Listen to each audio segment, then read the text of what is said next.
भरने वाले नहीं हैं। ये लोग जो गरीब गुरबा है आदिवासी को जो खाने के लिए लाले पड़े हैं, ऐसे लोगों को टारगेट करते हैं। जो बीमारी होते हैं उनको थोड़ा सा लाभ दे करके उनका धर्म को लूटने का काम करते हैं। फिलहाल में आप देखे होंगे कि जेपीसी का रिजल्ट निकला है, इसमें कोई भी आदिवासी चेहरा नहीं है, कोई भी आदिवासी छात्र नहीं है। सभी सर्व आदमी को वोट बैंक बना के समझे हैं और खाली रैलियों में, ट्रक और बसों में भर भर के यहाँ पर ही जो है जिंदाबाद और मुर्दाबाद के नारे लगवाने के लिए आते हैं। इसके अलावा गरीब को कोई काम नहीं है। जब वोट पहुँचेंगे तो उसको झंडा ढुआने का काम करेंगे और कुछ चंद पैसों दे करके उनको जुलूस और रैलियाँ में प्रदर्शन कराएंगे। आदमी फिर से हमको वोट दीजिए।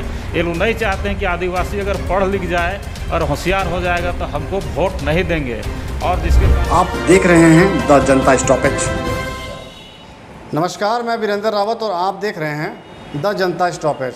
बता दें कि राज्य में आदिवासियों के नाम पर ही झारखंड में सरकार बनती है, लेकिन आदिवासियों के मुद्दे पर अब भी कोई भी सरकार बात करने को तैयार नहीं है। यह बड़ा जो है संख्या आदिवासियों का झारखंड में है, लेकिन झारखंड के आदिवासी बड़े आंदोलन चाहे वो सरना धर्म कोड की मांग को लेकर हो या फिर अन्य मांग को लेकर लगातार करते आ रहे हैं, लेकिन अब भी इनकी मांग पर सरकार नज़रअंदाज कर रही है। हालांकि सरकार झारखंड मुक्ति मोर्चा की है और लोग कहते हैं यह सरकार जो है आदिवासियों की है। दादा, क्या लगता है कि सरकार तो इस बार बन गई है, आदिवासियों मुख्यमंत्री हैं। पिछले बार आदिवासी मुख्यमंत्री नहीं होने के कारण कई बार जो है सवाल उठते रहे हैं कि रघुवर दास छत्तीसगढ़ के थे और विकास नहीं हो पाया। आदिवासियों के मुद्दे पर जो है वो नज़रअंदाज करते हैं। फिलहाल जो है आप लोगों की मांग है सरना कोड की। क्या लगता है कई लोग जो है आदिवासी कोड की भी मांग कर रहे हैं, कौन सा कोड सही है? जी, सबसे पहले सभी दर्शकों को मेरी और जोहार है कि आज आदिवासी समाज जो है अपना चौतरफा जो हमला है उसे घिरा हुआ है।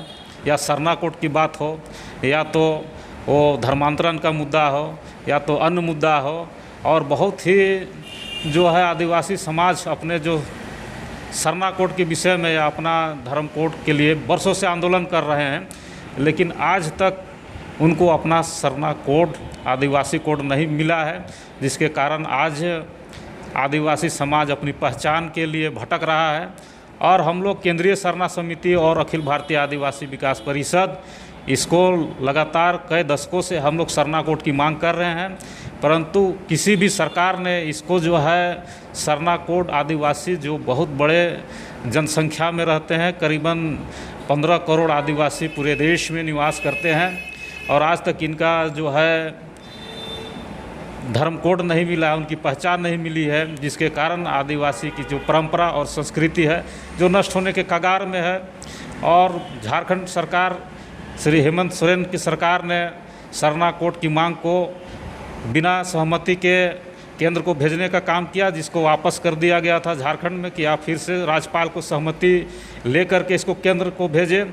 तो हर लोग और हर राजनीतिक पार्टी इसको राजनीतिक नज़र से देखते हैं। जब चुनाव पहुंचता है तो सरना कोड हम देंगे, सरना कोड फलना पार्टी देंगे, हमें वोट दो। और जब वोट जीत करके आते हैं और वो इस मुद्दा को खारिज कर देते हैं, फिर ठंडे बस्ते में भेज देते हैं। फिर से हम लोग आदिवासी समाज के लोग सरना कोड चिल्लाते हैं, आंदोलन करते हैं, धरना प्रदर्शन करते हैं, लेकिन इसकी सुनवाई कहीं होती नहीं है।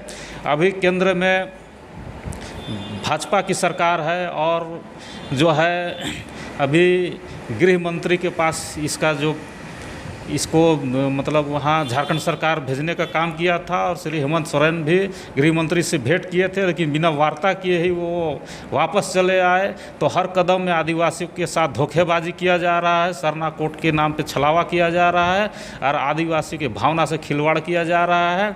और आदिवासी समाज प्रण कर चुकी है और मन बना चुकी है कि आदिवासी अपने से लड़ के सरना कोड को हासिल करेगी और अपना हक अधिकार प्राप्त करेगी।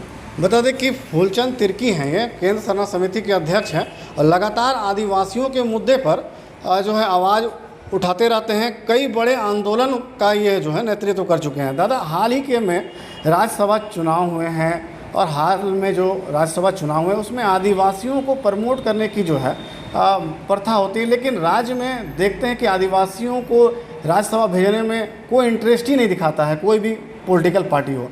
कैसे देखते हैं, क्या लगता है कि जितनी पॉलिटिकल पार्टी सिर्फ वोट बैंक के लिए आदिवासी को चुन रही है? निश्चित तौर से आज जो झारखंड में है आदिवासी की ही सरकार है। हेमंत सोरेन आदिवासी है, परंतु ये नहीं चाहते हैं कि और आदिवासी आगे बढ़े और मतलब झारखंड और देश का विकास हो। और इसमें देखा जाए तो अभी हाल फिलहाल में जो राज्यसभा में जो चुन के गए हुए हैं कोई आदिवासी चेहरा नहीं है। बहुत सारे लोग झंडा ढोने के लिए मतलब जीवन भर झंडा ढो रहे हैं। ऐसे लोगों को प्राथमिकता देनी चाहिए थी, लेकिन दुर्भाग्य है कि जिस उद्देश्य से झारखंड को अलग राज्य बनाया था कि यहाँ आदिवासियों को राज होगा, यहाँ आदिवासियों को शासन प्रशासन चलेगी, लेकिन वो बात दिखती नहीं है और फिर से आदिवासियों को नीचे स्तर पर धकेला जा रहा है, फिर उसको गुलामी के जंजीरों में जकड़ा जा रहा है। और फिर से जो अपना जो मुद्दा है आदिवासी को विकास होना चाहिए था, आदिवासी जो लोग चुन के जाते हैं वो आदिवासियों की भावना को कदर करते हैं और उनके अनुरूप योजनाएँ बनती है। लेकिन अगर गैर आदिवासी चुन के जाते हैं तो आदिवासियों का जो मुद्दा रहते हैं वो गौण हो जाते हैं और कहीं ना कहीं जो आदिवासी समाज पिछड़ते चले जाते हैं, जो होता आ रहा है। और आज भी आदिवासी जीवन जीने के लिए अभी भी संघर्ष कर रहे हैं। गांव देहात में मूलभूत सुविधाओं का अभाव है, बिजली, पानी, सड़क और जो है इंदिरा आवास, इस तरह का लोग झेल रहे हैं। तो छोटी छोटी जो चीज़ें हैं उसमें भी लोग अपने मतलब मेहनत करते हैं, उसमें लोग परेशान रहते हैं। और जब मूलभूत सुविधा के लिए लोग परेशान रहते हैं तो जो बड़े स्तर पे एजुकेशन प्राप्त करके जो उच्च नौकरी पे जाना चाहते हैं वो लोग वही उलझ के रह जाते हैं। और जो गरीब का बेटा गरीब ही पैदा होता है, गरीबी में मर जाता है। और जो भी भांडे व्यक्ति है उनके बाल बच्चे बड़े बड़े स्कूल कॉलेज में पढ़ते हैं, अफसर बनते हैं, IAS बनते हैं। अभी हाल फिलहाल में आप देखे होंगे कि JPC का रिजल्ट निकला है, इसमें कोई भी आदिवासी चेहरा नहीं है, कोई भी आदिवासी छात्र नहीं है। सभी शर्मा जी, कोई वर्मा जी, कोई मतलब दुबे जी, कोई इस तरह का लोग IAS और IPS पास किए हैं। तो यदि हम लोग के लिए अच्छा एजुकेशन नहीं मिलेगा, हम लोग का हित को नहीं सोचा जाएगा, तो हमारे लोग जो है झाड़ू मारते नज़र आएंगे, दूसरों को घर में बर्तन बासन मांजते नज़र आएंगे और आदिवासी फिर से पिछड़। दादा बड़ा जो है यहीं पे झारखंड में ही केंद्र मंत्री है आप लोगों के आदिवासी मंत्रालय के, अर्जुन मुंडा जी, जो खूंटी जो है लोकसभा क्षेत्र से बने हैं। क्या लगता है कि उनके बनने के बाद एक भी काम ऐसा हुआ जो आदिवासियों के हित में रहा हो? आज जिस समय चुनाव जीत के नहीं जाते हैं तो दिखाते हैं कि हम आदिवासी का हिमायती है, उनके सुख दुख में पहुंचते हैं। लेकिन जैसे ही चुनाव जीतने के बाद में वो झारखंड में रांची में नज़र नहीं आते हैं। अपने अपने जो हमेशा दिल्ली के लिए हेलीकॉप्टर में आना जाना, हवाई जहाज़ में आना जाना, आलीशान मतलब बिल्डिंग में रहना और बहुत शौकीन से रहना, उनको ये भी नहीं पता है कि हमारे लोग जो हमको वोट दे के जीता है उनका स्थिति परिस्थिति कैसी है।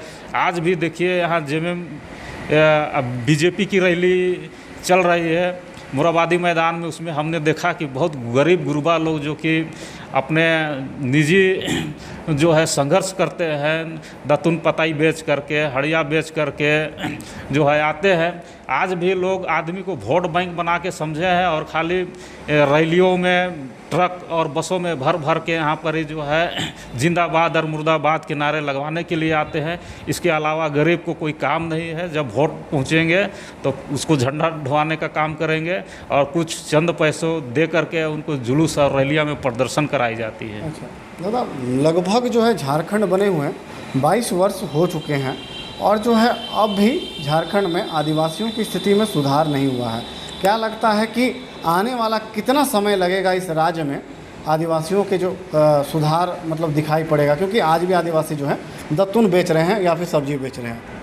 निश्चित तौर से जब आदिवासी को विकास नहीं है और आदिवासी का सरकार है और आदिवासी राज्य है तो निश्चित तौर से ऊंचे ओहदे में जो मंत्री बने हुए हैं, आदिवासी मंत्री है, आदिवासी मुख्यमंत्री है या आदिवासी और भी अफसर है, तो ये लोग नहीं चाहते हैं कि नीचे तबके के लोग को हम कैसे ऊपर उठे। मतलब हम बन गए तो फिर मतलब हमसे ऊंचा कोई नहीं है या हम मतलब ऊपर में कोई नीचे वाला को देखना नहीं है।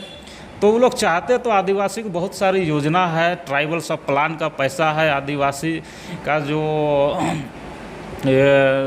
TSC वगैरह है, इसमें बैठ करके मिलजुल के एक कार्यक्रम तय करना चाहिए, एक योजना तैयार करना चाहिए कि आदिवासी को विकास कैसे होगा, आदिवासी के बच्चे अच्छे स्कूल कॉलेज में कैसे पढ़ेंगे, उसके लिए नौकरी का व्यवस्था कैसे होगा, उनको हायर एजुकेशन में देश विदेश में कैसे भेजना चाहिए, इनके लिए चिंतन मनन करना चाहिए था ये लोग को।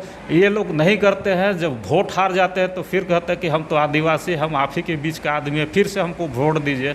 ये लोग नहीं चाहते हैं कि आदिवासी अगर पढ़ लिख जाए और होशियार हो जाएगा तो हमको वोट नहीं देंगे, और जिसके कारण ये नहीं चाहते हैं कि जो आदिवासी समाज है वो आगे बढ़े। चूँकि आगे बढ़ेंगे तो उनके जो बराबर के आदिवासी समाज हो जाएंगे, पढ़ेंगे लिखेंगे होशियार होंगे, तो फिर उनका कुर्सी में खतरा मंडराएगा। इसीलिए वो लोग चाहते हैं कि आदिवासी का विकास ना हो। दादा, आदिवासियों की हम बात कर रहे हैं तो धर्मांतरण की बात कर रहे हैं, क्योंकि आदिवासी आज भी गरीब है और गरीब का ही जो है सबसे अधिक शोषण होता है और सबसे अधिक धर्मांतरण होता है। कई लोग जो है धर्मांतरण कर रहे हैं, क्या लगता है ये धर्मांतरण कब तक रुकेगा और कैसे रुकेगा? निश्चित तौर से हम लोग केंद्रीय सरना समिति और अखिल भारतीय आदिवासी विकास परिषद कई दशकों से धर्मांतरण का मुद्दा है, उस पर लड़ाई लड़ रहे हैं। हमने बहुत सारे जो धर्मांतरण जो करा रहे थे चर्च के लोगों को भी हमने आगाह किया था, और कितने पादरियों को भी हमने आगाह किया था। विदेशी जो फंड आते थे उस पैसे को भी हम लोगों ने रुकवाने का काम किया था, लेकिन ये लोग सुधरने वाले नहीं हैं। ये लोग जो गरीब गुरबा है आदिवासी को, जो खाने के लिए लाले पड़े हैं, ऐसे लोगों को टारगेट करते हैं। जो बीमारी होते हैं उनको थोड़ा सा लाभ दे करके उनका धर्म को लूटने का काम करते हैं। दादा, धर्मांतरण सिर्फ ईसाई लोग ही कर रहे हैं या फिर धर्मांतरण हिंदुओं में भी हो रहा है और मुस्लिमों में हो रहा है आदिवासियों का? जी, निश्चित तौर से जितने भी समाज के में है सभी को हम धर्मांतरण मानते हैं।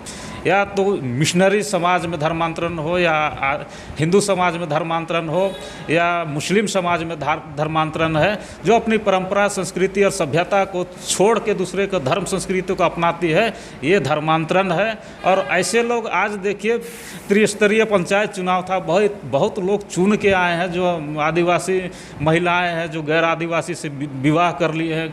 कई लोग मुखिया है, कई लोग सरपंच है, कई लोग जिला परिषद बने हुए हैं। दुर्भाग्य की बात है कि जो आदिवासी, जो हम लोग जो मूल प्राकृतिक पूजक है, अपनी परंपरा और संस्कृति को अपने पुरखा लोग से हम लोग सीखते आए और बचाते आए हैं, लेकिन आज हम लोग का नौकरी चाकरी और जो आरक्षण है, मुखिया सरपंच विधायक सब हम लोग का हाथ से चला जा रहा है। सब गैर आदिवासी लोग आदिवासी का मुखौटा पहन के उसका जो है लाभ ले रहे हैं, और हम इसका पुरजोर विरोध करते हैं। और इसमें हम लोग अभियान चलाएंगे और पूरे समाज को बताने का काम करेंगे कि कैसे हमारे जो हक अधिकार है दूसरे लोग इसका फ़ायदा उठा रहे हैं। हम लोग हमेशा लोगों को जागरूक करने का काम किए हैं, और अभी समाज में काफ़ी जागृति आई है, लोग विरोध कर रहे हैं जगह जगह में। अभी खुट्टी का मामला था, वहाँ बहुत सारे जो है छोटे छोटे नाबालिग बच्चों को उनको जो है मंत्रांतरण कराया जा रहा है, धर्मांतरण कराया जा, कि उनको पता नहीं है कि मतलब ये धर्मांतरण है कि क्या है। तो हम कहना चाहेंगे कि लोगों को जागरूक होना चाहिए और ऐसे लोगों को विरोध करना चाहिए। सुप्रीम कोर्ट का हाल ही में जो है एक बयान आया है, एक नोटिफिकेशन जारी की गई है कि उरांव जनजाति जो है उसमें जो पिता का जो अधिकार है, जो संपत्ति है, उसमें जो है 50% जो अधिकार है वो महिलाओं को देना है। कैसे देखते हैं यह जो सुप्रीम कोर्ट के फैसले को आप लोग? जी, हाई कोर्ट का फैसला था, अभी सुप्रीम कोर्ट का फैसला हुआ नहीं है, और उसमें हम लोग बहुत जल्द जो है उसमें हम लोग सुप्रीम कोर्ट जाने वाले हैं। इसमें उरांव जनजाति का जो है पैतृक संपत्ति में कभी भी महिलाओं का अधिकार नहीं रहा, और ऐसे लोग वहाँ केस करते हैं जो धर्मांतरित लोग हैं, जो मिशनरी लोग हैं, और मिशनरी लोग अपनी परंपरा और संस्कृति कोसों दूर है। वो अपनी बातों को जो है न्यायालय में सही तरीके से पेश नहीं कर पाए, क्योंकि धर्मांतरण की है। मेरे संस्कृति और सभ्यता को वो लोग कैसे जानेंगे? और आज भी उनको जो है वो आदिवासी एसटी का लाभ ले रहे हैं, खाली नाम मात्र के लिए। ऐसे लोग जो है कभी आदिवासी बन जाते हैं और उसमें मतलब फाइट करते हैं। उनको पता नहीं है कि पैतृक संपत्ति में उरांव जनजाति में महिलाओं का अधिकार नहीं होता है। ऐसे महिला जो कुंवारी होती है, जो मतलब शादी ब्याह नहीं होती है उनको अधिकार होता है। और जो महिला जो मतलब संबंध विशेष हो जाता है और वो अपना मायके में रहती है, लेकिन उनको उपभोग करने का ही अधिकार रहता है, ना कि उसको खरीद विक्रय करने का या हस्तांतरण करने का अधिकार नहीं होता है। वो आजीवन जब तक जिंदा रहे वो खा पी सकते हैं, मतलब पैतृक संपत्ति में अनाज उपजा सकती है, उसमें खेती बाड़ी कर सकती है और उसमें जीवन यापन कर सकती है। दादा क्या लगता है अब जब आदिवासियों की बात हो रही है तो आदिवासियों की जो है वस्तुस्थिति पर बात कर लें कि सबसे ज़्यादा जो है झारखंड से ट्रैफिकिंग जो है होती है, यह किसी से छुपा नहीं है, ये डाटा भी जो है सरकार के पास है। लगता है कि ट्रैफिकिंग रुकना चाहिए और जो है आदिवासी महिलाओं को अब तक जो है रोजगार से नहीं जोड़ा गया। आदिवासी पुरुष जो है आज ही ग्रामीण क्षेत्रों में जाएंगे तो आदिवासी जो है खेत चला रहे हैं, खेतों में जो है खेती कर रहे हैं, ऊपर नहीं उठ पा रहे हैं, जो मुख्य जगहों पर होने चाहिए वहाँ नहीं हो पा रहे हैं। क्या कारण रह गया है? ये सरकार का नाकामी है। जगह जगह में लोग बेरोजगार हैं। अभी देखिए लोहरदगा, गुमला, हर साल बरसात के बाद में वो लोग जो है वहाँ से पलायन करते हैं और दूर दराज जाते हैं। कोई भट्ठों में काम करते हैं तो वहाँ दिल्ली में किसी का बर्तन बासन मांजने का काम करते हैं और अन्य तरह से प्रताड़न का काम होता है। और मजबूरी में लोग जब अपना पेट के लिए लाले हो जाते हैं, कोई रोज़गार नहीं मिलता है, तो ऐसे में लोग पलायन करते हैं और इसमें बहुत सारी जो समस्याएं होती है। कितने बच्चे बच्चियां दिल्ली में बेची जाती है, कितनी ठगी जाती है नौकरी चाकरी के नाम पे, रोज़गार के नाम पर ये। और ये सब कोई जानते हैं, शासन प्रशासन से लेकर सरकार तक इस बात को जानते हैं। तो ऐसे लोगों के लिए हम लोग को सरकार की ओर से रोजगार की व्यवस्था करना चाहिए, कौशल विकास के माध्यम से। सरकार तो दादा बोल रही है कि हम जो मजदूर है उसको कोविड में जो है हवाई जहाज़ से लेकर आए हैं, जो चप्पल पहनने वाले लोगों को, आदिवासियों को। कितना सही मानते हैं दादा? देखिए, हवाई जहाज़ में चढ़ाने से आदिवासियों को पेट नहीं भरता है। वो स्थिति पर स्थिति थी। सरकार का जो कोविड में जो काम किए थे उसका हम सराहनीय करते हैं, लेकिन ये सब कह के रोजी रोजगार से जो है मतलब उसको दिशा विहीन कर देना ये समझ से परे है। चूँकि हमारे लोग को ना हेलीकॉप्टर चाहिए ना हवाई जहाज़ चाहिए, हमारे लोगों को जो मौलिक जो दिनचर्या का संसाधन है, रोजी रोज़गार हो जाने से वो लोग अपने बच्चे को अच्छे स्कूल में पढ़ा सकेंगे, अपना पेट भर सकेंगे, अच्छा कपड़ा पहन सकेंगे और ज़रूरत के चीज़ों को पूरा कर सकेंगे, ना कि हवाई जहाज़ में और मेडल दे देने से उन लोगों का गरीबी दूर होगा। एक आखिरी सवाल ले लेते हैं दादा, इसके बाद समाप्त कर देंगे। दादा सबसे बड़ी बात यह है कि बार बार जो है पूरे देश में आरक्षण को लेकर बात उठती है, आदिवासियों को आरक्षण जो है समाप्त कर देने की भी बात उठती है। क्या लगता है कि आदिवासियों को आरक्षण देना था तो वो मिलने के बाद अब तक समाप्त नहीं हो पाया? इसके मुख्य कारण क्या रहा है? कौन जिम्मेवार है? या फिर आदिवासी डेवलप नहीं हो पाए हैं, या फिर जो है आदिवासियों को और 50 साल 100 साल लगेगा? आज जो है आरक्षण जन्मसिद्ध अधिकार है। हमारे लोग आज भी उतना पढ़े लिखे नहीं है, ना रोजी रोजगार है, और जो धांडे व्यक्ति है, जो बड़े बड़े लोग हैं, उनके बच्चे बहुत 5 स्टार कॉलेज और स्कूलों में पढ़ते हैं और गरीब के बच्चे सरकारी स्कूल में पढ़े जाते हैं और कहते हैं कि आरक्षण को समाप्त कर दिया जाता है। अगर आरक्षण ही समाप्त करना है तो जितने भी बड़े बड़े लोगों का बच्चा बच्चियां हैं उसको एक रूपता आना चाहिए, सबको सरकारी स्कूल में डालिए, उसके बाद आप आरक्षण का बात कीजिए कि आरक्षण ख़त्म होना चाहिए कि नहीं होना चाहिए। गरीब का भी, मजदूर का भी बच्चा और एक IAS का भी बच्चा एक सरकारी स्कूल में पढ़े, ऐसी व्यवस्था हो और उसके बाद कंपटीशन करे, उसके बाद उन लोग का जो है पता चलेगा कि गरीबों में क्या दम है और अमीरों में क्या दम है। हम लोग को भी पता है आज अच्छे जो आदिवासी बच्चे भी बढ़िया अच्छा स्कूल में पढ़ते हैं और वो लोग भी जो अदर जो लोग हैं, बड़े बड़े लोग हैं, उससे कंपैरिजन करते हैं। आज भी हमारे बच्चे विदेशों में जा रहे हैं, लेकिन जो लोग सक्षम नहीं है ऐसे बच्चे सरकारी स्कूल में पढ़ते हैं और उनको कहिएगा कि आप जो धांधे व्यक्ति है, जो बड़े बड़े लोग हैं, उससे कंपटीशन करने के लिए, और कहिएगा कि आरक्षण जो है समाप्त किया जाए। अगर आरक्षण समाप्त करना है तो सबको एक लाइन में लाइए, एक धारा में, चपरासी हो या मंत्री, सबका बाल बच्चा एक जगह पढ़ाइए, उसके बाद आरक्षण समाप्त कीजिए। यह थे हमारे साथ केंद्रीय सरना समिति के केंद्रीय अध्यक्ष फूलचंद तिर्की।